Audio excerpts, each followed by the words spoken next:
Hello guys. तो मेरा नाम है उदय और आज जो हम टॉपिक करेंगे वो होगा हमारा कैपेसिटर के रिगार्डिंग। तो आज इस वीडियो में हम पढ़ेंगे पैरेलल प्लेट कैपेसिटर और स्फेरिकल प्लेट कैपेसिटर, जो कि आपके एग्जाम पॉइंट ऑफ व्यू से बहुत इंपॉर्टेंट होगा। किसी भी एग्जाम में जाइए तो ये आपको कहीं ना कहीं ये 4 नंबर 5 नंबर में डेरिवेशन पूछ ली जाती है। तो चलिए आज हम देखेंगे कैपेसिटर क्या होता है। तो देखो, आपने जनरली कई बार देखा होगा कि आपके घर में जो फैन होता होगा तो उसमें ये कुछ इस टाइप का डिवाइस लगा होता है। इसी को हम बोलते हैं कैपेसिटर, ठीक है। और अगर आप किसी सर्किट में अगर देखते हैं तब भी आपको ऐसा कोई कैपेसिटर दिखता है। और हमारे कई तरीके के कैपेसिटर होते हैं, ठीक है। तो ये कैपेसिटर क्या होता है? तो कैपेसिटर होता है कोई एक डिवाइस होती है जो कि चार्ज को क्या करती है, स्टोर करके रखती है। जैसे ही आप इसको वोल्टेज अप्लाई करेंगे इसमें, ये क्या करेगा, चार्ज को क्या कर लेगा, स्टोर कर लेगा, ठीक है। और एक बार में ही वो चार्ज पूरा डिस्चार्ज कर देगा, ठीक है। तो कैपेसिटर ये क्या है कि डिवाइस है जो कि स्टोर करता है चार्ज को, ठीक है। अगर मुझे कैपेसिटर का अगर फॉर्मूला लिखना होगा तो हम कैसे ड्राइव करेंगे? तो देखो, कैपेसिटर का फॉर्मूला अगर ड्राइव करना, मुझे कैपेसिटेंस अगर निकालना है किसी भी कैपेसिटर का, तो हम क्या करते हैं कैपेसिटेंस निकालने के लिए, सबसे पहले तो हमें पता है कि क्यू जो होता है डायरेक्टली प्रोपोर्शनल होता है, मतलब कि चार्ज जो होता है वो मेरा डायरेक्टली प्रोपोर्शनल होता है किसके, पोटेंशियल के। अब यहाँ पे जब ये डायरेक्टली प्रोपोर्शनल का साइन हटेगा तो हम एक कांस्टेंट लाएंगे सी। अब सी जो होता है वो हमें क्या इंडिकेट करता है, ये बताता है कैपेसिटेंस कितनी है उस कैपेसिटर की, ठीक है। ये क्या बताया, एक रेशियो बताता है किसके बीच में, चार्ज और पोटेंशियल के बीच में। तो यहाँ से अगर मैं कैपेसिटेंस की वैल्यू अगर निकालना चाहूँ तो क्या निकालेंगे, चार्ज अपॉन में पोटेंशियल। तो ये बताता है रेशियो, ठीक है, कैपेसिटेंस ये बताता है। अब देखो, अब अगर मैं इसकी एसआई यूनिट की बात करूँ तो एसआई यूनिट इसका कितना होता है, इसका होता है फैरेड, ठीक है। फैरेड में इसको हम मेजर भी करते हैं। और इसके अगर आप देखेंगे इसके ऊपर जो लेवल लगे होते हैं ना, उस पर भी आपको माइक्रो फैरेड, नैनो फैरेड, हाँ, मिली फैरेड ऐसे लिखे होते हैं, ठीक है, इनके डिवाइस के ऊपर, ठीक है। अच्छा, इसका अगर बेस यूनिट की बात करूँ, मतलब ये फॉर्मूले से अगर जो हमारी यूनिट निकलेगी तो कैसे निकलेगी, देखो, चार्ज का तो होता है कूलम और ये हमारे पोटेंशियल का होता है वोल्ट। तो हम लिख सकते हैं कूलम पर वोल्ट, ठीक है। ये बात करो तो एक स्केलर क्वांटिटी होती है जिसमें डायरेक्शन का कोई लेना देना नहीं होता है, ठीक है। और अगर डायमेंशन की बात करें तो ये क्या आएगा, M inverse L minus 2 T की पावर 4 और ए की पावर 2, ठीक है। ये हमारा डायमेंशन आ गया। अब देखो, अब बात करेंगे हम किसकी, पैरेलल प्लेट कैपेसिटर की। देखो, पैरेलल प्लेट कैपेसिटर क्या होता है? तो पैरेलल प्लेट कैपेसिटर पहले बना लेते हैं। तो अगर मुझे कैपेसिटर लेना है तो मुझे क्या लेनी होगी, 2 सीट लेनी होंगी, ठीक है। 2 सीट, एक तो ये मेरी सीट हो गई और दूसरी प्लेट हमारी हो गई ये, सीट बोल दो या प्लेट बोल दो, ठीक है। जिसका एरिया मुझे कितना दिया है, ए, ठीक है। इसका एरिया है कुछ, वो है ए, ठीक है। अब देखो, ये इस पे तो हमारा है पॉजिटिव चार्ज, ठीक है, इस पे मेरा है पॉजिटिव चार्ज और इस पे है मेरा नेगेटिव चार्ज, ठीक है। इनके बीच का जो सेपरेशन है वो हमारा है स्मॉल डी, ठीक है। अब देखो, अभी हमने कैपेसिटेंस का वैल्यू फाइंड किया, क्या होता है, C equals to Q by V. इसको हम दे दो, हम दे देते हैं इसको फर्स्ट इक्वेशन, ठीक है, ओके। अब हमें पता है सरफेस चार्ज डेंसिटी क्या होता है, सरफेस चार्ज डेंसिटी। देखो, सरफेस चार्ज डेंसिटी की अगर बात करूं मैं, तो सरफेस चार्ज डेंसिटी मैंने फर्स्ट चैप्टर में पढ़ा रखा है आपको। तो सरफेस चार्ज डेंसिटी को हम यहाँ पे डिनोट करते हैं सिग्मा से, ठीक है, सिग्मा से डिनोट करते हैं। अगर ये हमारा क्या है, ये हमारा सरफेस है तो हम बोलेंगे सिग्मा से। अगर लाइन होगा तो हम किससे डिनोट करेंगे, लैम्डा से, ठीक है। अब देखो, तो ये सरफेस चार्ज डेंसिटी हमारा क्या होता है, चार्ज अपॉन में एरिया, ठीक है। तो अगर मुझे यहाँ से चार्ज निकालना है, चार्ज जो हम निकालेंगे वो चार्ज उठा करके यहाँ पर पुट कर देंगे, ठीक है। तो देखो, यहाँ से अगर मुझे चार्ज निकालना है तो चार्ज कैसे निकलेगा, Q इक्वल्स टू सिग्मा ए, ठीक है। ये मेरा इक्वेशन आ गया 2, ये मेरी कौन सी इक्वेशन आ गई, 2। अब देखो, अब मुझे क्या करना है, ये सीधा अब यहाँ पे पुट करते हैं, पुट सेकेंड इन फर्स्ट। अगर मैं इसको सेकेंड को उठा के फर्स्ट में पुट करता हूँ तो क्या आएगा, C equals to sigma A by V. ये आ गया मेरा। इसको हम नाम दे देते हैं इक्वेशन 3। बहुत इजी डेरिवेशन है, आपको इजी तरीके से समझ में आ जाएगा। ठीक है, अब देखो, अब मुझे क्या करना होगा। अब हमने थर्ड इक्वेशन निकाल दिया। आपको एक रिलेशन पता होगा, फर्स्ट चैप्टर में, सेकंड चैप्टर में था कि E जो होता है वो होता है dv बाई dx। ठीक है, चेंज इन, हम बोलेंगे क्या, change in potential with respect to distance. ठीक है, तो यहाँ पे हम इसको क्या ऐसे नहीं लिख सकते, v बाई एक्स नहीं लिख सकते। हमारा हम स्मॉल की जगह हम पूरा सिस्टम ले लेते हैं, तो v बाई एक्स लिख देते हैं। अब देखो, अगर मुझे यहाँ से v को अगर फाइंड करना है तो हम क्या करेंगे, v equals to E x. ठीक है, यहाँ से हम ये निकाल सकते हैं, है ना। तो ये मेरा जो आया, अब देखो ये x जो है वो भी एक डिस्टेंस है, और ये जो d है वो भी मेरा एक क्या है, डिस्टेंस है। तो इसको हम इससे रिप्लेस कर देंगे। तो इसको अगर हम इससे रिप्लेस करते हैं तो क्या आएगा, v इक्वल्स टू ये मेरा क्या आ जाएगा, ई डी। ठीक है, d से मैंने इसको रिप्लेस कर दिया। अब देखो, अब ये जो वैल्यू हमें मिली है, ये अगर मुझे यहाँ से इलेक्ट्रिक फील्ड की वैल्यू अगर निकालनी है तो कैसे निकालेंगे। तो आपने गॉस एप्लीकेशन में दो सीट, अगर हमारे दो पैरेलल सीट हैं, ये दो हमारी सीट है ना, ये पैरेलल दो हमारी सीट हैं, ये पैरेलल ही रखी हैं, तो दो सीट और अपोजिट चार्ज की हैं, तो वहाँ से जो इलेक्ट्रिक फील्ड आती है, ये आपको याद करने के लिए होगा, इलेक्ट्रिक फील्ड जो होती है सिग्मा बाई एप्सिलॉन नॉट होती है। दो सीट जो कि पैरेलली रखी हुई हैं, और वो दोनों क्या है, अपोजिट चार्ज है, मतलब कि ये पॉजिटिव में है तो ये नेगेटिव में, ये नेगेटिव में है तो ये पॉजिटिव में, ऐसी है। तो हम इसको बोल सकते हैं, इसमें जो इलेक्ट्रिक फील्ड होगी वो कितनी होगी, सिग्मा बाई एप्सिलॉन नॉट। अब ये जो इलेक्ट्रिक फील्ड निकली है वो हम वैल्यू इसमें रख देंगे, इस वाली इलेक्ट्रिक फील्ड में हम वो वैल्यू ला करके रख देंगे। तो देखो v equals to sigma by epsilon not और d। ठीक है, ये हमारा रिलेशन आ गया। अब ये v की वैल्यू उठा करके आप यहाँ पर पुट कर सकते हैं। तो यहाँ से जो हमारा आंसर निकलेगा c सिग्मा a, और ये v की जगह अगर मैं ये लगता हूँ तो यह हमारा सिग्मा d एप्सिलॉन नॉट। ये सिग्मा से सिग्मा कैंसिल हो जाएगा, तो जो हमारा कंक्लूजन निकलेगा वो क्या निकलेगा, c equals to a epsilon not d। ठीक है, तो ये मेरा पैरेलल प्लेट कैपेसिटर का ये मैंने फॉर्मूला ड्राइव कर दिया। ठीक है, तो बस यही आपको निकालना था और ये हमने निकाला। ठीक है, अब देखो मैं एक बार फिर से रिकॉल करवा देता हूँ। देखो, सबसे पहले तो कैपेसिटर का भी फॉर्मूला हमने निकाला था, कैपेसिटेंस का क्या होता है, Q बाई V। इनके बीच का जो डिस्टेंस है वो हमने लिया है D। ठीक है, अब मुझे क्या निकालना है, इस चार्ज को निकालना है और इस पोटेंशियल को निकालना है। तो चार्ज को निकालने के लिए हमें एक रिलेशन पता है क्या, surface charge density. Surface charge density को हम सिग्मा से डिनोट करते हैं, जिसका फॉर्मूला होता है Q बाई A, यानी कि चार्ज अपॉन में एरिया। अब देखो, मुझे अगर यहाँ पे चार्ज निकालना है तो इस एरिया को यहाँ से मल्टीप्लाई करेंगे, तो एरिया को यहाँ पे मल्टीप्लाई किए तो हमारे चार्ज की वैल्यू कितनी आ गई, सिग्मा मल्टीप्लाई ए। तो ये इसको हमने दे दिया सेकेंड इक्वेशन। अब हमें एक रिलेशन और पता है, एक रिलेशन और क्या पता है, E equals to D V by D X. अब मुझे स्मॉल चेंज नहीं लेना है तो हम क्या लिखेंगे, इसको v अपॉन एक्स लिख सकते हैं। ठीक है, अब ये v अपॉन एक्स लिखेंगे, ये मेरा एक क्या है, एक डिस्टेंस ही तो है, ये x मेरा क्या है, डिस्टेंस ही है। अब इस डिस्टेंस को मैं इस डिस्टेंस से रिप्लेस कर दूंगा। ठीक है, तो यहाँ से इसको मैंने रिप्लेस कर दिया, तो v की वैल्यू क्या आ गई, ई डी। ठीक है, अब ये वैल्यू मैंने उठा करके यहाँ पर पुट की, तो हमारा क्या है, सिग्मा ए अपॉन वी।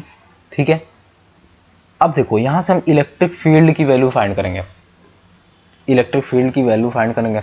अब इलेक्ट्रिक फील्ड दो अगर हमारे पास पैरेलल प्लेट सीट रखी हो, तो आप फर्स्ट चैप्टर में आप जाकर के देख सकते हैं मेरी वीडियो, वहाँ पे मैंने भी बता रखा है कि दो अगर हमारी पैरेलल प्लेट सीट रखी हैं तो उनके बीच का जो उनके बीच का जो इलेक्ट्रिक फील्ड आता है वो कितना आता है, सिग्मा बाई एप्सिलॉन नॉट। ठीक है, तो वो वैल्यू अब मैंने उठा करके यहाँ पे रख दी। ठीक है, अब जो v की वैल्यू हमें मिल गई वो क्या मिल गई, सिग्मा बाई एप्सिलॉन नॉट और d।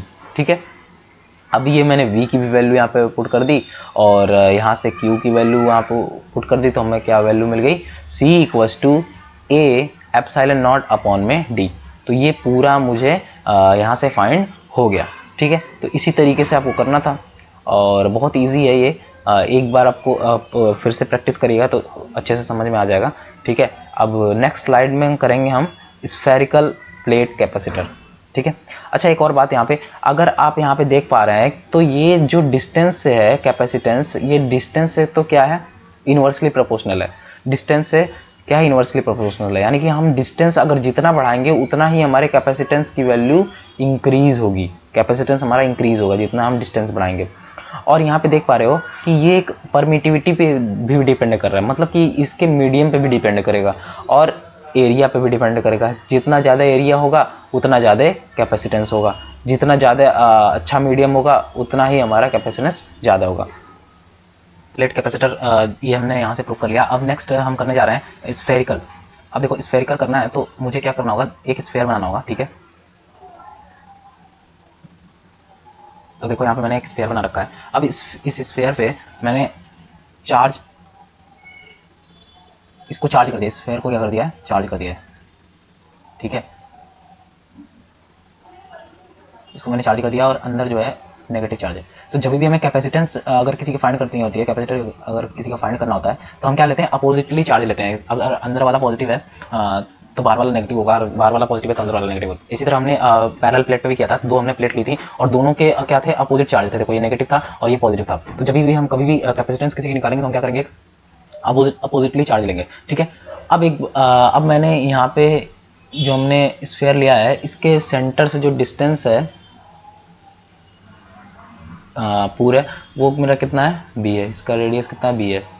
और ये जो छोटा वाला स्फीयर लिया है इसका डिस्टेंस कितना है, ए है, मतलब किसका रेडियस कितना है, ए है, ठीक है।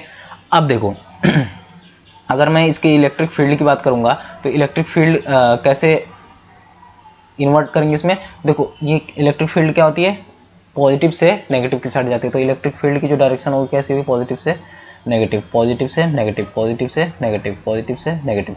तो सारी इलेक्ट्रिक फील्ड अंदर की साइड आएंगी, यही ना। और अगर मैं इलेक्ट्रिक फील्ड इसके अंदर बात करूं तो ये कितना होगा, 0 होगा, ठीक है।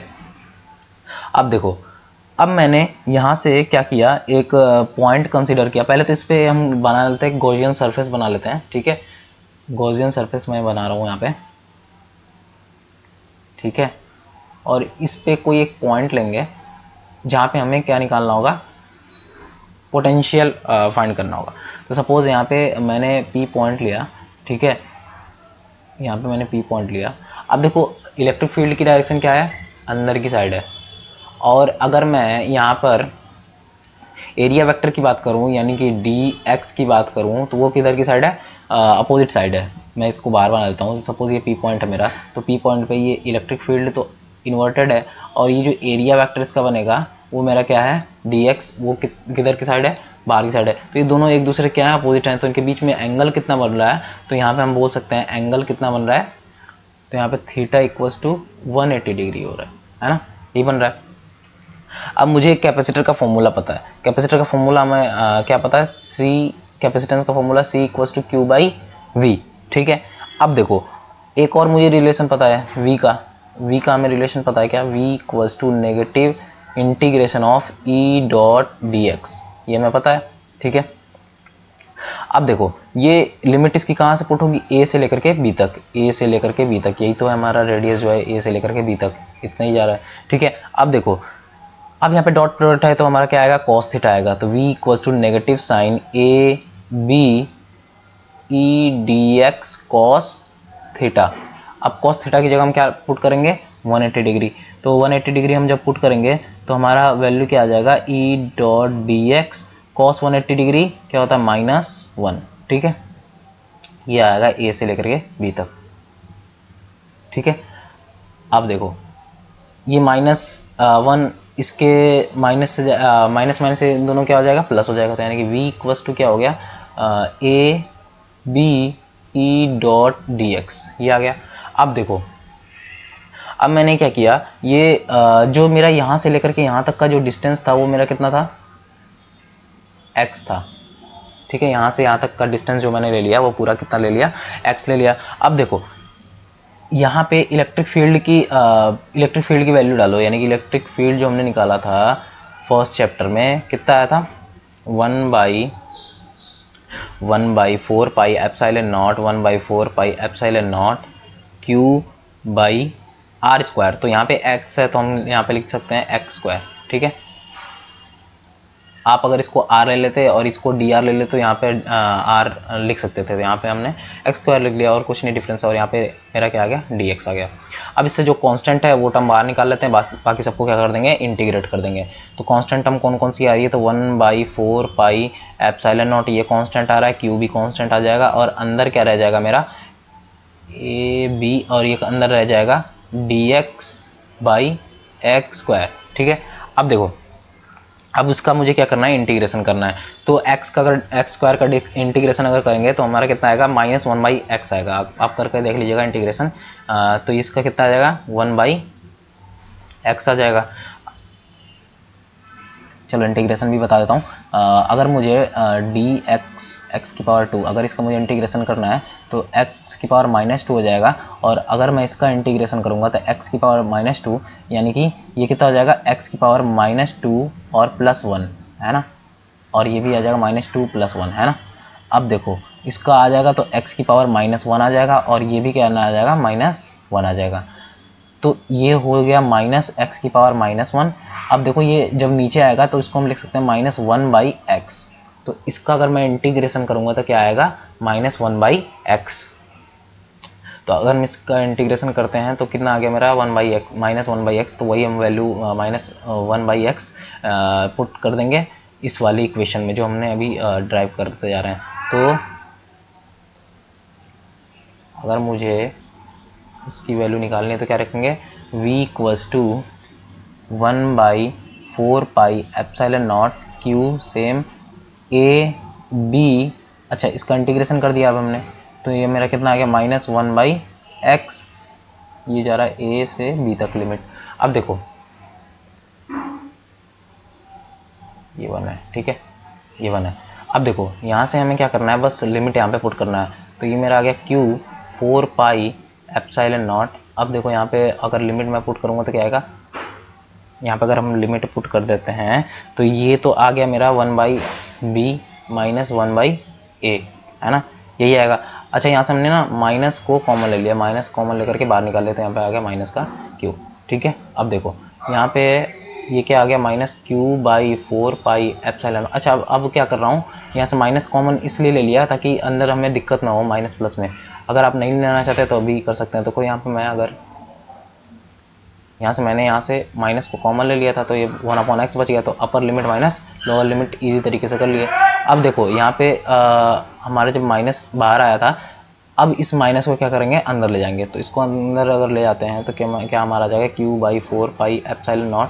ये अब साइन क्या हो जाएगा, चेंज हो जाएगा, यानी कि क्या आ जाएगा, 1/b, और ये क्या हो जाएगा, 1/b है ना, 1/b नहीं 1/a - 1/b, ये हो गया, ठीक है। अब इसका एलसीएम ले लो, v = q/4 pi epsilon not. अब इसको आप सॉल्व करेंगे, एलसीएम लेंगे तो कितना आ जाएगा, ये आ गया मेरा b - a अपॉन में a और b, ये आ गया। अब ये जो v की वैल्यू आपकी निकली हुई है ना, अब ये सीधा उठा करके इसके में पुट कर दो। तो अगर मैं इसकी वैल्यू उठा करके सीधा पुट करता हूँ तो देखो क्या आएगा मेरा, अगर मैं c की वैल्यू c में अगर पुट करता हूँ v की वैल्यू तो क्या आएगी, q/4 पाई एप्सिलॉन नॉट, और ये होगा b - a b, ठीक है। तो यहाँ से हम देख पा रहे हैं q से मेरा q कैंसिल हो जाएगा, तो जो हमारी वैल्यू निकल के आती है वो कितनी आएगी, 4 पाई epsilon not a b upon में b - a, ठीक है। तो ये मेरा हो गया स्फेरिकल कैपेसिटर का फॉर्मूला, ठीक है। तो उम्मीद करता हूँ आपको वीडियो पसंद आई होगी। तो ऐसे ही वीडियो की सीरीज़ हम लाते रहेंगे। तो thank you, keep watching and subscribe please.